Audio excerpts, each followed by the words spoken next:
ఏపీలో అటవిక రాజ్యం వెళ్తా ఉన్నట్టు అనిపిస్తూ ఉంది.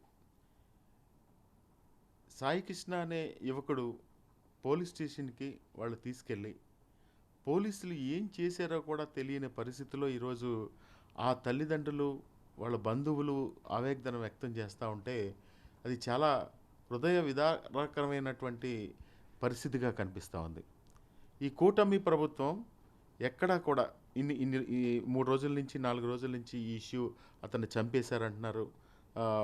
పోలీస్ స్టేషన్‌కి తీసుకొచ్చి చంపేశారు. రకరకాలుగా దాన్ని మాఫీ చేయడం కోసం డబ్బులిచ్చి బేరసారాలాడుతున్నారని చెప్పి బయట బయట భయంకరంగా ప్రచారం అవుతున్న పరిస్థితుల్లో కూడా ప్రభుత్వం ఈ విధంగా జరిగింది. అతన్ని అదుపులోకి తీసుకున్నాం. దీనివల్ల అదుపులోకి తీసుకున్నాం. లేకపోతే అతను మిస్ అయ్యాడా? అనే విషయాన్ని కూడా కనీసం ఒక మాట కూడా చెప్పకపోవడం చాలా బాధాకరంగా అనిపిస్తూ ఉంది.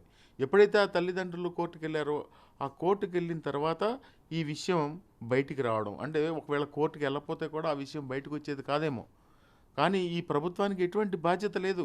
ఈ ప్రభుత్వానికి ప్రజల హక్కులు కాపాడాల్సిన ప్రభుత్వం కనీసం దానికి స్పందించకపోవడం చాలా బాధగా అనిపిస్తూ ఉంది.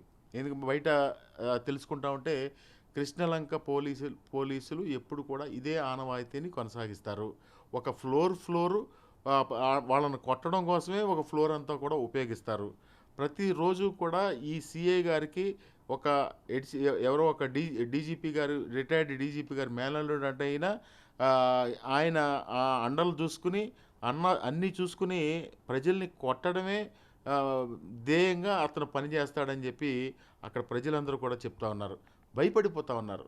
అంతకుముందు కూడా ఈ మధ్యకాలంలో ఒక రౌడీ షీటర్ని కొడితే అతను కూడా సూసైడ్ చేసుకునే పరిస్థితి తెచ్చుకున్నాడు. పరిస్థితి వచ్చిందని చెప్పి చెప్తా ఉన్నారు.